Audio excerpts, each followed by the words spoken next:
नमस्कार। Exam happy by Jharkhand channel में आपका स्वागत है। तो दोस्तों बताते चले, झारखंड में आकलन परीक्षा का आगाज हो चुका है। आपकी परीक्षा जो है 30 जुलाई को होने वाली है। आप सभी 30 जुलाई की तैयारी के लिए हमारे चैनल को सब्सक्राइब कर लेंगे और इस चैनल पर नए हैं तो चैनल को सब्सक्राइब करने के बाद इस चैनल पर आपको आकलन परीक्षा का पूरा सब्जेक्ट का जेसीईआरटी टेक्स्ट बुक का नोट्स और पीडीएफ बना हुआ तैयार है। तो आप इसका नोट्स और सारे रिकॉर्डेड वीडियो को जरूर देख लीजिएगा। तो आपको बताते चले, यदि आप अभी आकलन परीक्षा में 101% सफलता प्राप्त करना चाहते हैं तो आपके लिए यहाँ पर क्रैश कोर्स का आज से शुभारंभ कर दिया गया है, यानी सफलता सीरीज की शुरुआत की गई है। तो सफलता सीरीज में यदि आप जुड़ते हैं तो आपको यहाँ पर वैसे ही प्रश्न मिलते हैं जो आपके आकलन परीक्षा में आने वाले हैं और वही प्रश्न आपके आकलन परीक्षा में आएंगे भी। तो आप उन सभी प्रश्नों को एक बार यहाँ पर टेस्ट सीरीज के माध्यम से अवश्य बना लेंगे, जिसकी कीमत रखी गई है। इस सफलता सीरीज में जुड़ने की कीमत जो है मात्र 251 रखी गई है। तो आप 251 रुपये से मोह ममता नहीं रखेंगे और आप वीडियो देखने के बाद अभी के अभी 251 रुपये में जुड़ करके इन सारे प्रश्नों को टेस्ट सीरीज में भाग लेना जरूर सुलभ कीजिएगा। और टेस्ट सीरीज में ज्वाइन करने के बाद आप अपनी प्रतिभा को देख सकते हैं कि आप कितना है। बहुत से लोग जुड़े हुए हैं, आप भी जुड़िए और अभी जुड़िए सिर्फ और सिर्फ 251 में। और फुल कंप्लीट कोर्स जिसमें सारे नोट्स, पीडीएफ और वीडियो भी मिलेंगे, वो आपको यहाँ पर 400 रुपये में हो जाते हैं। तो यदि आपको सिर्फ क्रैश कोर्स में जुड़ना है तो 251 रुपये और यहाँ पर पूरे नोट्स लेकर के साथ में पढ़ने हैं तो आपके लिए यहाँ पर मिल रहे हैं 400 रुपये में। और सिर्फ नोट्स और पीडीएफ लेना है तो यहाँ पर प्रत्येक विषय का नोट्स आपको 30 रुपये में मिल जाएगा। तो आप इसमें से जो भी चीज़ आपको अच्छा लगता है जरूर परचेज कर लीजिएगा, क्योंकि टेक्स्ट बुक पर आधारित बना हुआ है, आपका चैप्टर वाइज बना हुआ है और साथ ही साथ हाथ से लिखा हुआ है, जो कि कहीं भी उपलब्ध नहीं है। यदि आप बाजारू किताब लेकर के पढ़ रहे हैं तो आप कहीं ना कहीं धोखा खा रहे हैं। इसलिए आप अभी से हाथ से लिखा हुआ नोट्स और अपने टेक्स्ट बुक का एक बार जरूर मिलान करके पढ़ लीजिएगा। तो चलिए चलते हैं आज के सफलता सीरीज के बंधु। तो हम आप लोगों के लिए सफलता सीरीज 8 का वीडियो लेकर के उपस्थित हो चुके हैं। तो इसके पहले यदि आपने 1 से 7 तक का सफलता सीरीज नहीं देखा है तो अभी आप वीडियो देखने के बाद अवश्य जुड़ जाइएगा, क्योंकि यह ऐसा सीरीज चल रहा है जो सीधे जैक से रिकमेंडेड क्वेश्चन है और आपका जेसीईआरटी टेक्स्ट बुक का है। यहाँ से 100% भिड़ना है। तो यदि आप अपनी लाइफ को बनाना चाहते हैं और आकलन परीक्षा में 101% सफलता प्राप्त करना चाहते हैं तो आप यहाँ जेसीईआरटी टेक्स्ट बुक का सारा नोट्स, पीडीएफ और ये जो अभी क्रैश कोर्स चल रही है इसको जरूर ज्वाइन कर लेंगे। बहुत ही कम प्रश्न है और बहुत ही ज्यादा भिड़ेंगे इसमें से, तो अभी करेंगे और तुरंत जुड़ जाएंगे। तो देखिए, अवगुण में कौन सा उपसर्ग है, आपको बताना अवगुण में कौन सा उपसर्ग है। अ उपसर्ग है, अ उपसर्ग है, अवि है या गुण है। ठीक है, देखिए हिंदी का नोट्स बहुत ही अच्छा आपको बना दिया गया है, आप वहाँ जुड़ जाइएगा, पीडीएफ ले लीजिएगा। तो देखिए उपसर्ग बताने के लिए सबसे पहले इसको संधि विच्छेद आप कर लीजिए। तो अवगुण को यदि हम करेंगे तो अ और जोड़ क्या होगा, गुण होगा। ठीक है, तो प्लस के जो पहले है वो उपसर्ग है और प्लस के बाद जो है प्रत्यय है। तो आपसे पूछा है उपसर्ग, तो इसमें उपसर्ग कौन हो जाएगा, अ हो जाएगा। ठीक है, अ किस में है, बी में है, बी ही आपका राइट आंसर हो जाएगा। चलिए आगे देखिएगा, भारतीय में कौन सा प्रत्यय है। देखिए उपसर्ग प्रत्यय बार बार पूछा गया है। यह जो भारतीय जो पूछा गया है, देखिए यूपी में भी पूछा गया है, एमपी में और यहाँ पर छत्तीसगढ़, तीनों में ये प्रश्न आया हुआ है, इसलिए हमने आप लोगों के लिए इस प्रश्न को लाया है। तो आप लोग देख लीजिएगा, शायद आपके भी एग्जाम में आ जाए। तो भारतीय में कौन सा प्रत्यय है, तो हमने उपसर्ग और प्रत्यय के लिए आपको बोला कि इसका संधि विच्छेद कीजिए। तो क्या होगा, मूल शब्द भारत होगा। और देखिए अगर इधर से लगा हुआ रहेगा तो ये हर्ष लीजिएगा और अगर इधर से लगा हुआ होगा तो ये हर्ष लीजिएगा। ठीक है, तो देखिए इसको ध्यान में रखना पड़ता है आपको, अगर नहीं ध्यान में रखिएगा तो गलत हो जाएगा। तो भारत होगा और इसमें दीर्घी है, इसलिए दीर्घी और य लेंगे। तो प्लस के पहले ये उपसर्ग हो गया, प्लस के बाद ये प्रत्यय हो गया। तो इससे पूछा प्रत्यय, तो प्रत्यय य होगा। कौन सा प्रत्यय होगा, य प्रत्यय होगा। य किस में है, बी में है, तो बी इसका राइट आंसर हो जाएगा। जेबकतरा किस प्रकार का समास है, आपको बताना है जेबकतरा किस प्रकार का समास है। समास से एक प्रश्न आ रहे हैं और जेबकतरा जो है ये आपको छत्तीसगढ़, यूपी, एमपी और यहाँ तक कलकत्ता में भी जेबकतरा को पूछा गया है, इसलिए हमने इसको समास के अंतर्गत आपको डाला है। तो जेबकतरा का अगर विग्रह करेंगे हम, समासिक विग्रह, तो हो जाएगा जेब को कतरने वाला। ठीक है, जेब को कतरने वाला को हम लोग क्या कहेंगे, जेब कतरा कहते हैं। तो देखिए इसमें कर्ता ने कर्म को, यानी कारक का चिन्ह आ रहा हो, अगर समास का विग्रह कर रहे हैं और उसमें कारक जुड़ा हुआ है तो उसको आप तत्पुरुष समास में डालिएगा। ठीक है, किस में डालिएगा, तत्पुरुष समास में डालिएगा। तो ये तत्पुरुष समास में चला जाएगा। विद्यार्थी का सही संधि विच्छेद है, 1001 बार प्रश्न अब तक आ चुका है और आप लोग शिक्षकगण जुड़े हुए हैं, इसलिए विद्यार्थी इससे यहाँ पर जुड़ा रहेगा। तो विद्यार्थी का सही संधि विच्छेद क्या होगा, विद जोड़ अर्थी, विद्या जोड़ अर्थी, विद्या जोड़ अर्थी या कोई नहीं। ठीक है, तो विद्यार्थी का सही संधि विच्छेद हो जाएगा, देखिए विद्या जोड़ अर्थी क्या हो जाएगा, विद्या जोड़ अर्थी हो जाएगा यहाँ पर विद्यार्थी का सही संधि विच्छेद।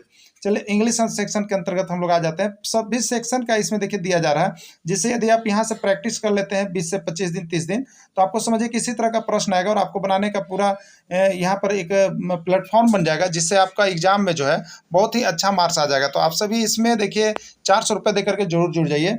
विच is the example of negative sentence, you are playing, are you not going, they do not go to market, none of this. ठीक है, निगेटिव सेंटेंस, तो निगेटिव सेंटेंस में क्या लगा हुआ रहता है, वाक्य में नो या नोट लगा हुआ रहेगा। तो कहीं भी वाक्य में नो या नोट लगा हुआ रहेगा तो निगेटिव होगा। तो इसमें आपको देखना है कि नो या नोट कहाँ लगा है, पहला में नहीं लगा हुआ है, दूसरा में देखिए नोट लगा हुआ है, तो यही निगेटिव सेंटेंस हो जाएगा। ठीक है, यही निगेटिव हो जाएगा। और उसके बाद है यहाँ पर ये they do not go to market. ठीक है, यहाँ भी निगेटिव लगा हुआ है। ठीक है, तो ये भी निगेटिव सेंटेंस हो गया, यानी इसमें बी भी निगेटिव है और सी भी निगेटिव है। ध्यान में दीजिएगा, अगर यहाँ पर नोट लगा हुआ है तो निगेटिव है, एग्जाम्पल ऑफ निगेटिव सेंटेंस पूछ रहा है, तो बी भी इसका आंसर सही होगा और सी भी इसका आंसर सही हो जाएगा आपका। राइट करेक्ट स्पेलिंग, इसमें से करेक्ट स्पेलिंग आपको बताना है कौन सा है, गोल्ड है, रामायण है, सिविक्स है, या ऑल ऑफ दीज है। तो देखिए गोल्ड भी सही है स्पेलिंग है, रामायण का भी सही है, सिविक्स का भी, यानी इसका आंसर होगा ऑल ऑफ दीज। अगला है write the plural form of ox. आपको बता देते हैं ऑक्स का प्लूरल फॉर्म इतना इंपॉर्टेंट है कि 1001 बार पूछा गया है, बहुत बार सारे राज्यों में पूछ दिया गया है।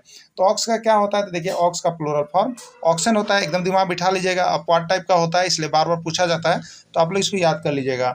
Write the opposite word of negative, negative का अपोजिट यानी विलोम शब्द क्या होगा, पॉसिबल, परमिशन, पॉजिटिव या नन ऑफ दिस। तो निगेटिव का क्या होता है, पॉजिटिव होता है, यानी नकारात्मक का धनात्मक होता है, ये चीज हो गया। चलिए रीजनिंग के अंतर्गत देखते हैं। रीजनिंग आपका 15 नंबर का आने वाला है, 15 में 15 आप जरूर ले लाइएगा, बस यहाँ से जुड़ करके तैयारी कीजिए। अभी तक नहीं जुड़े हैं तो जरूर जुड़ जाइए। इनमें से विषम युग्म को छाटिए, किलोमीटर, मिलीमीटर, डेसीमीटर और एमीटर। देखिए किलोमीटर है या मिलीमीटर है या डेसीमीटर, इससे किसी वस्तु की क्या होती है, दूरी मापी जाती है, लिक्विड का मापा जाता है। लेकिन एमीटर जो है यह सबसे अलग है, यह विद्युत धारा का मात्रक है, इलेक्ट्रिक करंट का मात्रक है, जो कि सबसे अधिक है। यह दूरी को मापने के लिए है, लेकिन एमीटर जो है यह विद्युत धारा को मापने के लिए है, यह सबसे आपका अलग है। खाली स्थान को भरें, खाली स्थान को भरना है आपको। देखिए 5883 का 3885 हो रहा है, तो 5292 का क्या होगा। ठीक है, देखिए 5883 में आप क्या देख रहे हैं, ये बाएं से दाएं चल रहा है, जस्ट उल्टा हो रहा है, ये 3 आ रहा है, फिर 8 आ रहा है, फिर 8 आ रहा है, फिर 5 आ रहा है। ठीक है, तो 5292 को जब हम करेंगे तो क्या होगा, पहले 2 आएगा, फिर 9 आएगा, फिर 2 आएगा, फिर 5 आएगा, यानी 2925 होगा।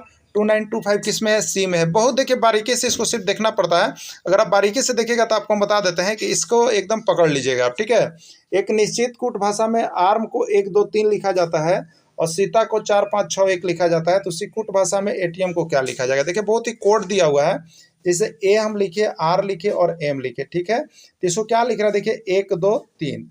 आगे देखिए लिख रहा है सीता। ठीक है, सीता को यदि हम लिखे SITA सीता ना, सीता, इसका क्या कोड है 4 5 6 1, यही है। तो बोल रहा है एटीएम को क्या लिखा जाएगा, एटीएम। ठीक है, एटीएम को क्या लिखा जाएगा, तो देखिए अगर यहाँ आप ए देख रहे हैं तो यहाँ भी ए के लिए 1 है और यहाँ भी ए के लिए 1 है, देख लीजिएगा, सेम यदि मिलता है तभी यह प्रोसेस काम करेगा। तो एटीएम में ए के लिए दोनों जगह 1 है, तो 1 लिखाएगा। अब देखिए कौन सा आपको कोड चाहिए, टी चाहिए, तो टी के लिए कौन सा वर्ड्स आया, देखिए टी के लिए कौन सा कौन सा अंक है, 6 है, तो 6 हो गया। और एम के लिए कौन सा है, 3 है, तो 3 हो गया, यानी 163 लिखाएगा। एटीएम के लिए क्या लिखाएगा, 163 लिखाएगा, यानी बी इसका राइट आंसर हो जाएगा। श्रृंखला को भरे, इसमें श्रृंखला को भरना है, क्या भराएगा, 7 5 2 -2 और क्या होगा।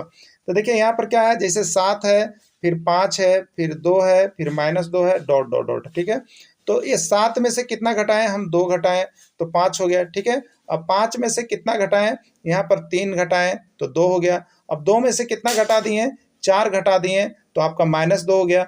अब अगला बार जब 2 घट रहा है, 3 घट रहा है, 4 घट रहा है, तो अगला बार हम 5 घटाएंगे, तो -2 में से -5 जाएगा तो बचेगा कितना, -7 होगा। तो -7 यहाँ पर क्या हो जाएगा, आंसर हो जाएगा आपका, तो डी इसका आंसर हो जाएगा। ठीक है, चलिए अगला देखेंगे। शिक्षण शास्त्र के अंतर्गत आप देखेंगे, इसमें वृद्धि के संबंध में क्या सत्य है, इसमें वृद्धि के संबंध में क्या सत्य है आपको बताना है। ठीक है, तो वृद्धि निरंतर चलने वाली प्रक्रिया है, वृद्धि कभी भी हो सकता है, वृद्धि एक निश्चित समय तक होता है या कोई नहीं। ठीक है, क्या सही है, तो आपको बता देते हैं वृद्धि और विकास एक पाठ है, जिसमें से एक प्रश्न तो आपका छपना ही छपना है, उसको देख लीजिएगा। ऐसे हमने इसका PDF ऑलरेडी बना दिया है, आप यहाँ से परचेज करके उस PDF को देख लीजिए, बहुत ज़्यादा कीमत नहीं रखा गया है। इसलिए जो भी देखते हैं वीडियो PDF को जरूर देख लीजिए, और अभी जितना भी सीरीज चल रहा है उसको तो एक बार अवश्य ही देख लीजिएगा, क्योंकि परीक्षा में लगभग यहाँ से प्रश्न आपके छपने वाले ही हैं। क्योंकि देखिए हाथ से इसलिए हमने लिख के बनाया हुआ है, क्योंकि जिस तरह से जय का रिकमेंडेशन आ रहा है उसी तरह से आपको प्रश्न यहाँ पर बन रहे हैं। तो वृद्धि देखिए निरंतर चलने वाली प्रक्रिया जो है ये गलत है, वृद्धि निरंतर नहीं होती है।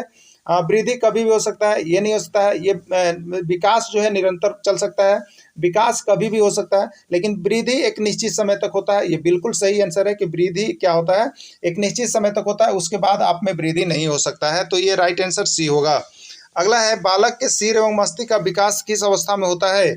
शैशवावस्था, बाल्यावस्था, किशोरावस्था या प्रौढ़ावस्था। ठीक है, तो बालक के सिर एवं मस्तिष्क का जो विकास होता है वो आपका शैशवा अवस्था में ही हो जाता है। बालक की जिज्ञासा को क्या किया जाना चाहिए? आपको बताना कि जब बालक जिज्ञासु हो तो उस समय आपको क्या करना चाहिए? उसका दमन करना चाहिए, उसको शांत करना चाहिए, उसको उत्तेजित करना चाहिए, सक्रिय करना चाहिए। ठीक है, तो बालक की जो भी जिज्ञासा है उसको अच्छी तरह से समझा करके बालक की जिज्ञासा को शांत किया जाना चाहिए। एलेक्सिया किससे संबंधित है? मानसिक विकार, गणितीय विकार, भाषा संबंधी विकार या पठन विकार। ठीक है, देखिए हमने इसके पहले भी आपको जो विकार से है अधिगम विकार का एक वीडियो बना हुआ है, एक नोट्स भी बना हुआ है, उसको आप परचेज कर लीजिए, वहां से विकार से जो भी प्रश्न आएगा वो आपको मिल जाएगा। तो एलेक्सिया किससे संबंधित है आपको बताना है। ठीक है, तो देखिए लक्स को बच्चा क्या पढ़ता है? लुक्स पढ़ता है। ठीक है, और लक्स मतलब याद रखिएगा लैक्सिया, लैक्सिया। और क्या ये प्रॉब्लम कर रहा है? पढ़ने में प्रॉब्लम कर रहा है। तो लैक्सिया जितना भी होगा वो पठन विकार में जाएगा, चाहे वो एलेक्सिया हो, चाहे वो डिसलेक्सिया हो, चाहे पिलेक्सिया हो। शिक्षक के लिए अब यह होगा, निम्न में कौन सा जुड़वा नगर है? 1001 बार पूछा गया है जुड़वा नगर। क्या होगा? दिल्ली फरीदाबाद, मुंबई पुणे, बेंगलोर मंसूर या हैदराबाद सिकंदराबाद। राइट आंसर होगा हैदराबाद और सिकंदराबाद हो जाएगा। सबसे अधिक केसर मिलता है? 501 बार प्रश्न पूछ दिया गया, जहां भी जाइएगा ये प्रश्न आपको पीछा नहीं छोड़ेगा, इसलिए इसको पकड़ लीजिएगा। उत्तर प्रदेश, केरल, जम्मू कश्मीर, असम। तो सबसे अधिक जो है केसर आपको जम्मू कश्मीर के लिए है, बहुत बार आया वो प्रश्न है। भारत के संविधान द्वारा कितनी भाषाएं स्वीकृत की गई है? स्वीकृत है 15, 20, 22 या 23। इंपॉर्टेंट क्वेश्चन, और ये आपका जो है यूपी और एमपी में बार बार पूछा गया है, झारखंड के भी एग्जाम में आपके आए हुए हैं। तो ये 22 भाषाओं की स्वीकृति दी गई है। असम का काजीरंगा नेशनल पार्क आकर्षण का कौन सा प्राणी है? गैंडा, शेर, बाघ या भालू। तो असम का काजीरंगा जो है वो एक सिंग वाला गैंडा के लिए प्रसिद्ध है। तो गैंडा इसमें ज्यादा करके ऑप्शन मिलते हैं, और ये भी प्रश्न आपका 101 बार पूछ दिया गया है।